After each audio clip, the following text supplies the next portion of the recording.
The U.S. presidency is one of the most powerful and influential political roles in the world, serving as both the head of state and government.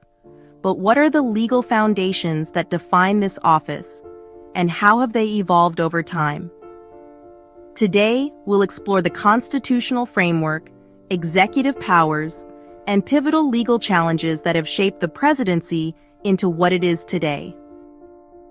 Article 2 is the bedrock of the presidency. It establishes the office and its core functions, introducing the Electoral College as the mechanism for electing presidents. This section requires the president to take an oath to preserve, protect, and defend the Constitution of the United States.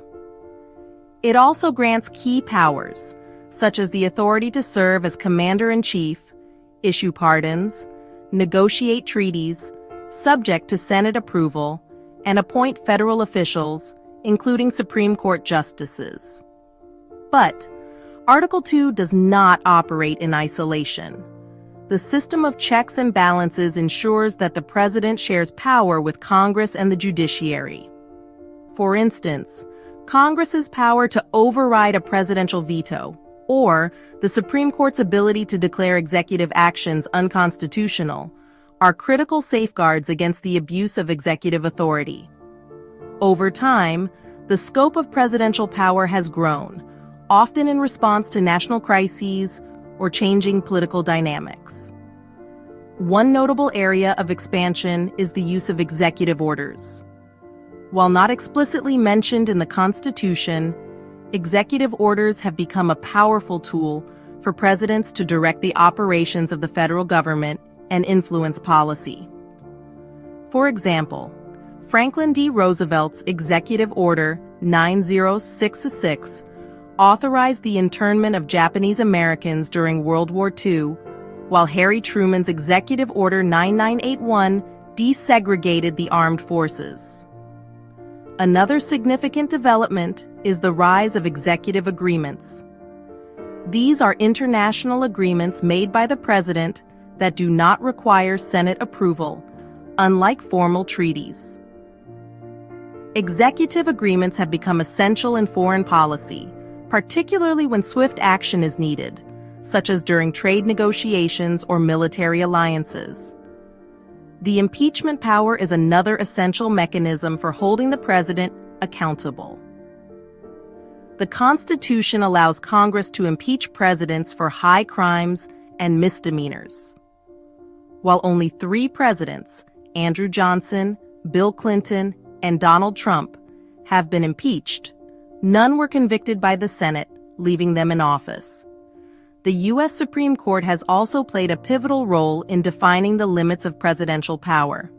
Landmark cases such as United States versus Nixon during the Watergate scandal and the steel seizure case during the Korean War have reinforced the principles of checks and balances.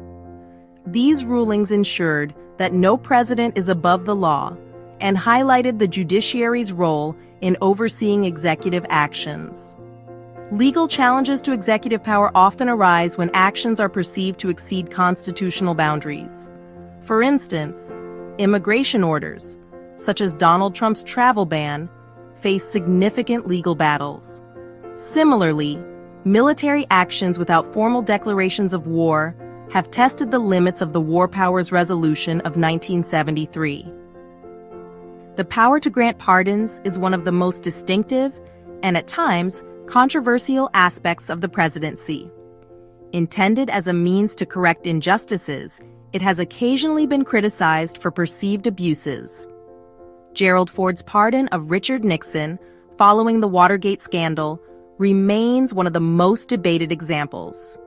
More recently, presidents have used this power to address systemic issues, such as criminal justice reform, by commuting sentences or pardoning individuals convicted of nonviolent offenses.